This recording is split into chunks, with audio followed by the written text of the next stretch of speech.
thank you very much. It's an honor to have the President of Ukraine with us.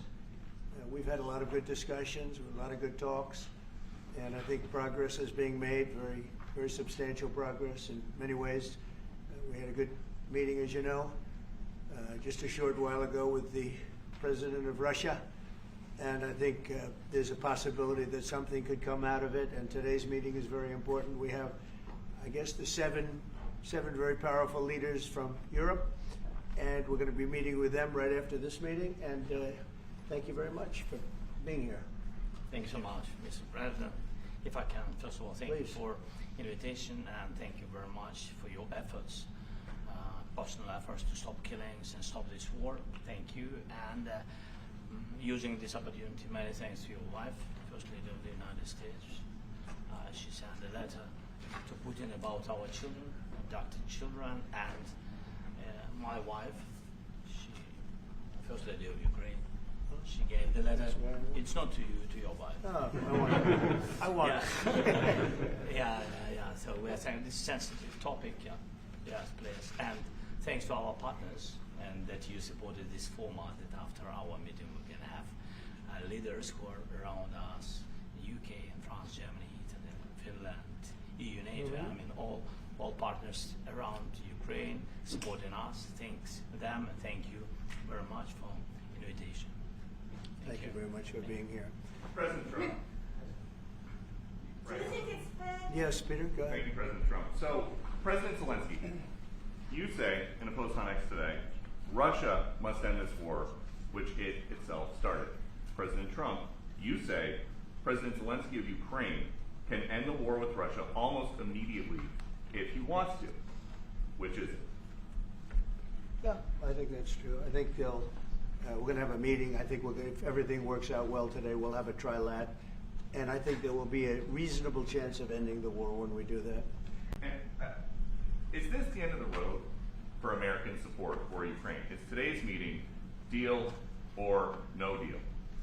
I can never say that. It's never the end of the road. People are being killed, and we want to stop that.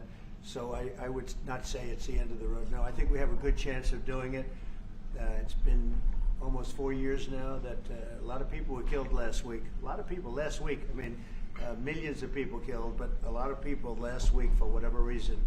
A big number, a lot of soldiers, on both sides. And I know the president, I know myself, and I believe Vladimir Putin wants to see it ended. And as you met with Putin on Friday, today you've got President Zelenskyy here. As you listen to Russia and Ukraine, which side has the better cards? Right Well, I don't want to say that. I'm just here to be. Look, this isn't my war. This is Joe Biden's war. He's the one that had a lot to do with this happening, and we want to get it ended. And we want it to end good for everybody. We want it to end good. The people of Ukraine have suffered incredibly. President Zelenskyy, are you prepared to keep sending Ukrainian troops to their deaths for another couple years, or are you going to agree to redraw the maps? Thank you for your question. So, first of all, we live under each day attacks. You know that today have been a lot of attacks and a lot of wounded people, and the child was dead, small one year and a half. So we need to stop this war, to stop Russia, and we need support, American and European partners, and we will do our best for this. So, and I think we show that we are strong people, and we supported the idea of the United States, of personally of President Trump, to stop this war, to make a diplomatic way of finishing this war, and we are ready for trilateral, as President said. This is a good signal about trilateral. I think this is very good. Thank you. Mr. President,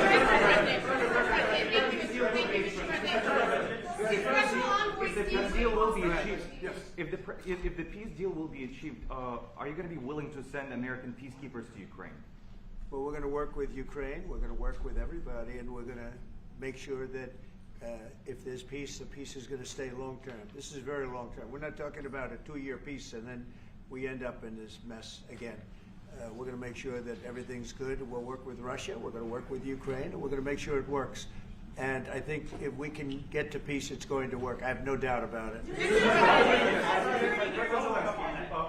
When your team is talking about Your team has talked about security guarantees. Could that involve U.S. troops? Would you rule that out in the future? We'll let you know that maybe later today. We're meeting with 7 great leaders of great countries also, and we'll be talking about that. They'll all be involved, but there'll be a lot of help when it comes to security. There's going to be a lot of help. It's going to be good. They are first line of defense because they're there. They're Europe, but we're going to help them out also. We'll be involved. Yes.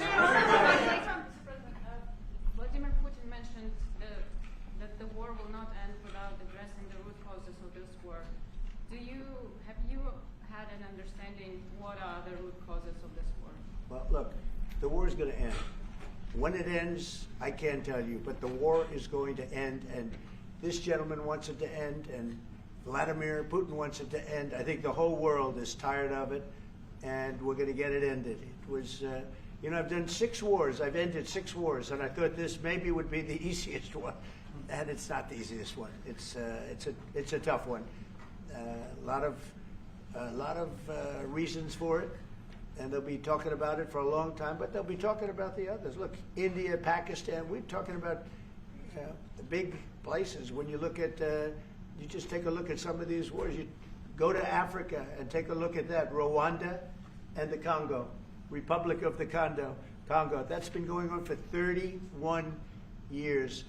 And so we've done a total of 6, and we really have 6, not including the fact that we obliterated, and it turned out to be a total obliteration, the nuclear, as you said, the future nuclear capability of Iran. And this one, I think we're going to get solved also. I feel confident we're going to get it solved. Like guarantees or like special envoy put forward?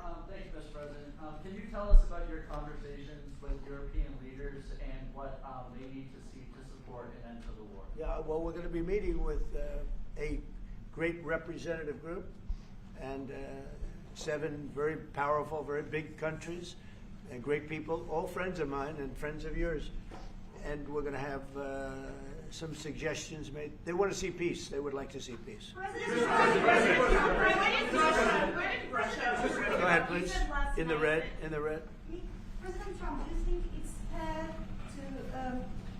for Ukraine and for Russia to achieve a lasting and durable peace if Ukraine cedes its territories that Russia hasn't yet conquered? Do you think it's a fair peace for Ukraine? We're going to have a lasting peace. Just to answer the first part of your question, we're going to have a lasting peace. I hope it's going to be immediately. I hope it doesn't have to go on. And I think people of the whole world is going to be very happy when that's announced. Yeah, please. Mr. President, you posted on social media, Mr. President, a very touching letter from the First Lady, and the letter was hand-delivered to President Putin, and it calls for an end to the war, essentially, because of the children and the children's future. Why did the First Lady feel that letter was necessary? Was it because she believes that Mr. Putin is the aggressor in the war? Is a similar letter being hand-delivered to President Zelensky? So the First Lady felt very strongly. She's watched the same thing that you watch and that I watch. I see things that you don't get to see, and it's horrible. But when she's got a great love of children, she has a wonderful son that she loves, probably more than anybody, including me. I hate to say it, but she loves her son. She loves children, and she hates to see something like this happening. And that goes for other wars too. I mean, she sees the heartbreak, the parents, the funerals that you see on television. Always funerals. We want to see something other than funerals. No, she felt it was a beautiful letter. It was very well received by him, and she did ask me to say, she would love to see this end. She would love to see it end, and she says it very openly, very proudly, and with great sorrow because so many people have been killed. Mr. President, last week. Brian, go ahead, Brian. Yes, sir. I've got a question for each of you. First of all, Mr. President Zelensky, you look fabulous in that suit. I said You look good. I said the same thing. Yeah. Isn't that nice? That's the one that attacked you last time. See, now he's. I remember that. You look wonderful. No, my first question for you, President But you Zelensky. are in the same suit. I think You see, I changed, you are not. Maybe yours is much better. Yes, Real please. quickly, upon peace, God willing, we get peace. Are you open to holding an election in your country? Yes, of course. We are open for election, yes. We have to do safety circumstances. And a little bit, we need to work in the parliament, because during the war you can't have elections, but we can do security. We need, maybe, how to say, we need a truth, yes, everywhere, in the battlefield, in the sky, in the sea, yeah, to make possible for people to do democratic, open, legal elections. So you say we are ready. during the war you can't have elections. So let me just say 3.5 years from now. So you mean if we happen to be in a war with somebody, no more elections? Oh, that's good. I wonder what the fake You like news this is gonna idea? say. No, this is No. Speaking of news, I got a question for you. This sounds insane for me even to ask this. But do you think the American media really doesn't even want a peace deal? Because they've seen they've been so critical of you every step of the way as you lead the charge for peace. It's an amazing phenomenon. I said that if in the settlement you got Moscow, St. Petersburg, and thousands of miles around them, they would say, I made a bad deal. The level of hatred and animosity is incredible. Not with all. I mean, we have great people up here. We also have terrible people up there that I think are told what to say.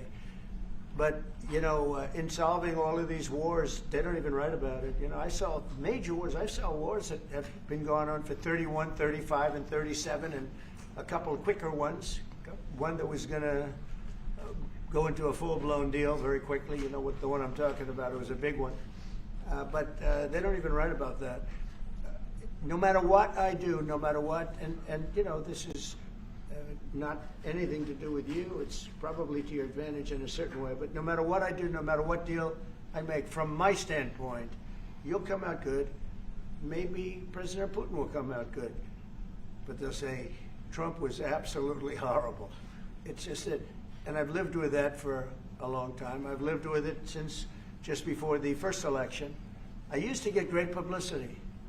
Now I get the worst publicity anyone's ever gotten in office, but I won in a landslide, so that people understand. They're the only ones that count, ultimately. But I've also had great reporters. I've had journalists that are very good.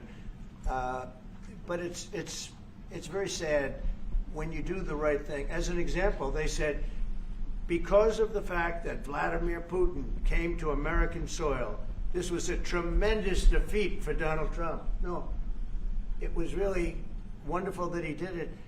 It was a hard thing for him to do, to be honest with you. It was the opposite of what they said, but they said it. Now, if he didn't come, they'd say that was also bad for Trump. You know, there's no way. And there's just a great dishonesty of the press, and I think that's why it's lost its credibility. You know, its credibility is at an all-time low. We have a thing going on right now in D.C. We went from the most unsafe place anywhere to a place that now friends are calling me up, Democrats are calling me up, and they're saying, sir, I want to thank you. My wife and I went out to dinner last night for the first time in 4 years, and Washington, D.C. is safe, and you did that in 4 days. I'll tell you, it's safe. I had another friend of mine, he has a son who's a great golfer, he's on tour, and he came in fourth yesterday in the big tournament where Scotty Scheffler made the great shot, and he said his son is going to dinner in Washington, D.C. tonight. I said, would you have allowed that to happen a year ago? He said, no way, no way. He said, what you've done is incredible. And I think the people realize it. But the press says, he's a dictator, he's trying to take over. No, all I want is security for our people. But people that haven't gone out to dinner in Washington, D.C. in 2 years are going out to dinner. And the restaurants the last 2 days were busier than they've been in a long time. Thank you for that. I walked around yesterday with MTG. If you can walk around with D.C. with MTG and not be attacked, the city is safe. Yes. Thank you, Mr. President. Last week you warned of what you called severe consequences if a 30-day ceasefire or any type of ceasefire were not agreed to by Russia. Will there be severe consequences? Does that change because of I the don't think you Ukraine need a president? ceasefire. You know, if you look at the 6 deals that I settled this year, they were all at war. I didn't do any ceasefires. And I know that it might be good to have, but I can also understand strategically why, well, you know, one country or the other wouldn't want it. You have a ceasefire and they rebuild and rebuild and rebuild, and, you know, maybe they don't want that. But if you look at the 6 deals that we made peace and you know, long-term, long-running wars, I didn't do any ceasefires. Would I like the concept. You know, I like the concept of a ceasefire for one reason, because you'd stop killing people immediately, as opposed to in 2 weeks or 1 week or whatever it takes. But we can work a deal where we're working on a peace deal while they're fighting. They have to fight. I wish they could stop. I'd like them to stop. But strategically, that could be a disadvantage for one side or the other. But all of these deals I made without even the mention of the words ceasefire. President Zelenskkiy, Can you explain the decision to offer Ukraine Article 5 like security guarantees, but stop short of pushing for their full membership? Yeah, well, we haven't done anything on that yet. If you look back and you go back long before President Putin, it was always a statement that they would never allow Ukraine into NATO. So that was a statement that was made, but we haven't discussed any of that yet. We're going to be discussing it today. But we will give them very good protection, very good security. That's part of it. And the people that are waiting for us, they are, I think they're very like-minded. They want to help out also. Thank you, President Trump. The United States has already given hundreds of billions of dollars to this war effort in Ukraine. Biden. At best, it is a stalemate, and the killing continues. So, President Trump, how much more is the United States willing to give Ukraine? And President Zelensky, how much more do you want? Well, I'll start off just by saying we're not giving anything now. We're selling weapons. This is something before, I guess the number is well over $300 billion. That was under Joe Biden, a corrupt politician, not a smart man, never was. By the way, go back 40 years. He was not a smart man 40 years ago either. But now he's in particular bad. This was done by a corrupt administration that shouldn't have been in, and frankly, if the right results of the election were given, if I were president, this war would have never taken place, and he would have been very happy, because he would have liked to have seen. I mean, they went through hell. He went through hell. This war would have never happened, and the people that were killed, a couple of million people, a lot of people with soldiers and everything else, and the people that have been displaced and forced into other areas and other countries because of what's happened, none of that would have happened. And I'm just saying that he was a horrible president, whether it was the borders or this. He was just a horrible, corrupt president. Mr. President, You want to answer? I can. Thank you so much. So first of all, we have possibility now to buy weapons from the United States. We are thankful for this program and this opportunity. We are thankful for Europe. They pay for this. And through NATO program for Tumbled Pearl and etc., we have some programs where we can have some money to finance this. And this is a part, I think, it's not a part for the war and to defend us. It also will be a part for security guarantees, to strengthen our army, to rearm Ukrainian army. This is very, very important. And it depends how much money we need to rearm. For example, the question of air defense, we spoke about it with President Trump, and I'm happy that we have now bilateral decisions and we work on it with production, American production. Nobody in Europe has so many air defense like Patriots, for example. We need it very much, and this is also about defending. And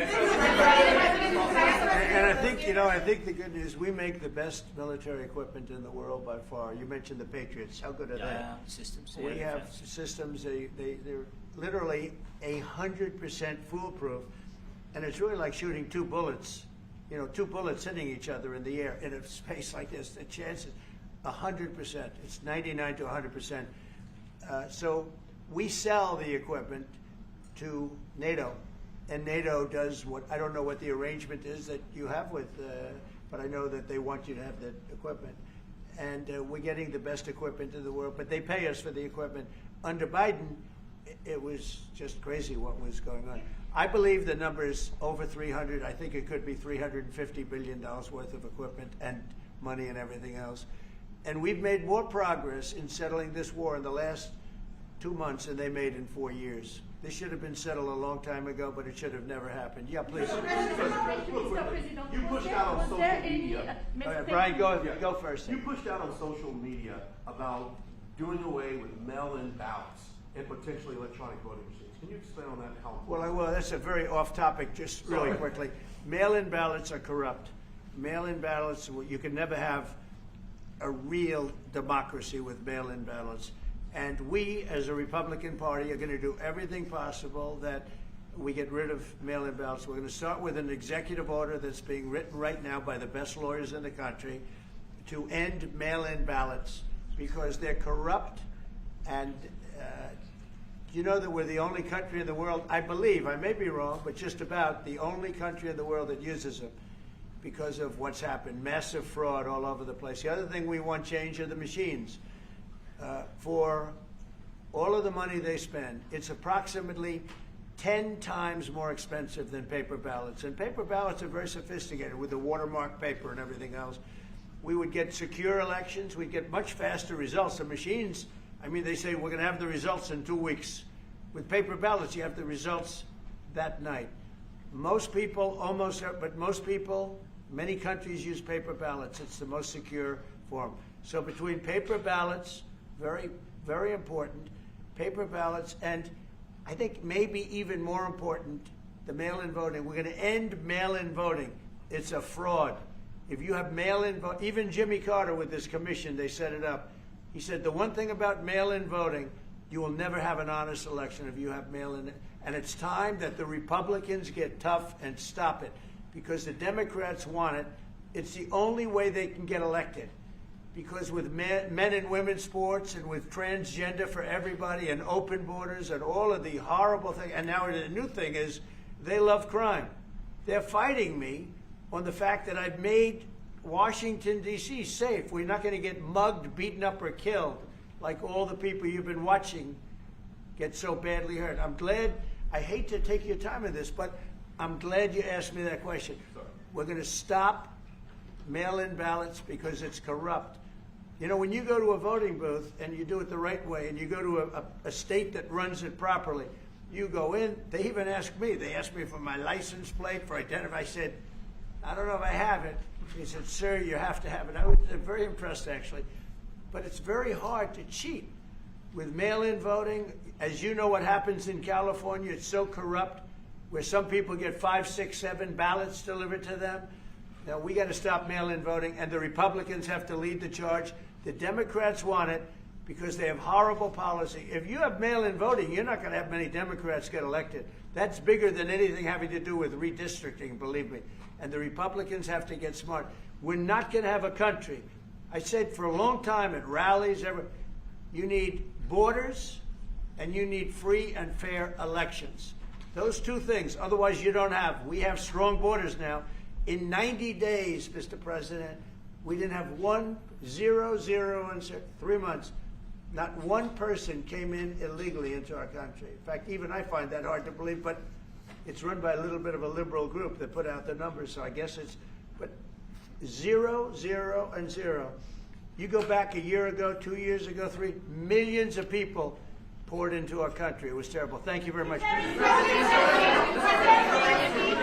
security guarantees do you need from President Trump to be able to make a deal? Is it American troops, intelligence, equipment? What is it? Everything.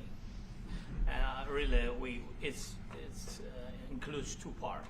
First, strong Ukrainian army. That's what I began to discuss with your colleagues. And it's a lot about weapon and then people and training missions and intelligence. And second, we will discuss with our partners. It depends on the big countries, on the United States, on a lot of our friends. Mr. President, are you willing to commit American troops to that NATO-like protection in order to get President Zelenskyy to a deal today? Well, I don't know if you define it that way, but NATO-like, I mean, we're going to give, we have people waiting in another room right now. They're all here from Europe, biggest people in Europe. and they want to give protection. They feel very strongly about it, and we'll help them out with that. I think it's very important. I think it's very important to get the deal done. Please go ahead. You've been involved to the peacekeeping in Ukraine since your first day in the administration. What would you say to the Ukrainian people right now who are suffering under the Russian attacks and hoping that the American people will stand with them? Well, I know Ukrainian people. I've known many over the years. They're great people. They're smart. They're energetic. They love their country. I mean, they love their country, and we want to get this war ended. That's all I can do. I love the Ukrainian people, but I love all people. I love the Russian people. I love them all. I want to get the war stopped. Very important. Was there any aspect of your discussion with Vladimir Putin that left you disappointed? Look, we just spoke to, I was just telling the president, I just spoke to President Putin indirectly, and we're going to have a phone call right after these meetings today. And we may or may not have a trilat. If we don't have a trilat, then the fighting continues. And if we do, we have a good chance. I think if we have a trilat, there's a good chance of maybe ending it. But he's expecting my call when we're finished with this meeting. Thank you very much, everybody.